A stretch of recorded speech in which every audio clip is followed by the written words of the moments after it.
कोशी के छाँव में चलो हमर गाँव में, यो कोशी के छाँव में चलो हमर गाँव में। ओही ठामक देखैल नजारा, हमर मिथिला के गाँव बड़ प्यारा, हमर मिथिला के गाँव बड़ प्यारा। यो कोशी के छाँव में चलू हमर गाँव में, ओही ठामक देखैल नजारा, हमर मिथिला के गाँव बड़ प्यारा, यो हमर मिथिला के गाँव बड़ प्यारा।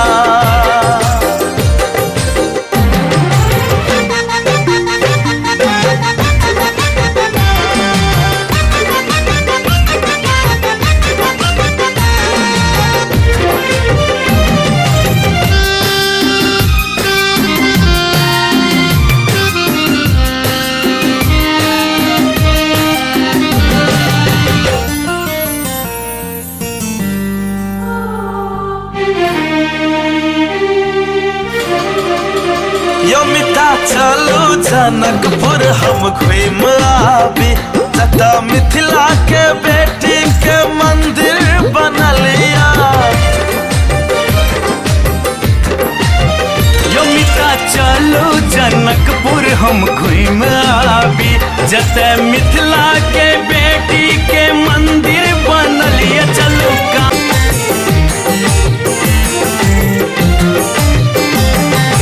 कोशी के छाँव में चलो हमर गाँव में,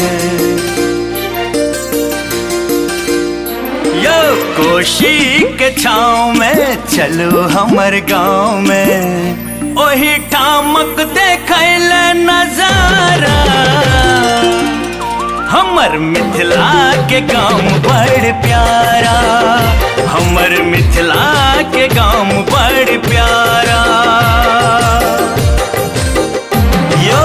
कोशी के छाँव में चलू हमर गाँव में, ओही ठामक देखैल नजारा,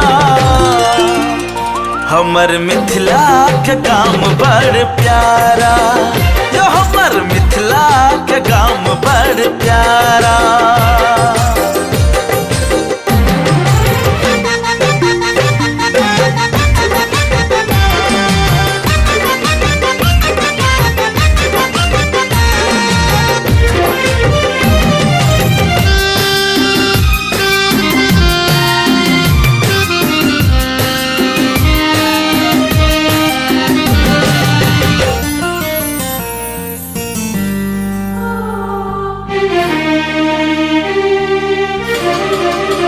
यो मिता चलू जनकपुर हम घूम आबी, जता मिथिला के बेटी के मंदिर बनलिया।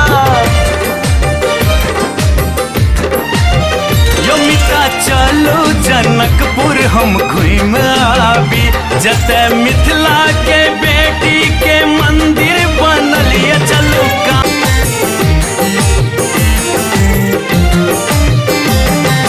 कोशी के छाँव में चलो हमर गाँव में, यो कोशी के छाँव में चलो हमर गाँव में। ओही ठामक देखैल नजारा, हमर मिथिला के गाँव बड़ प्यारा, हमर मिथिला के गाँव बड़ प्यारा। कोशी के छाँव में चलू हमर गाँव में, ओही ठामक देखैल नजारा, हमर मिथिला के गाँव बड़ प्यारा, यो हमर मिथिला के गाँव बड़ प्यारा।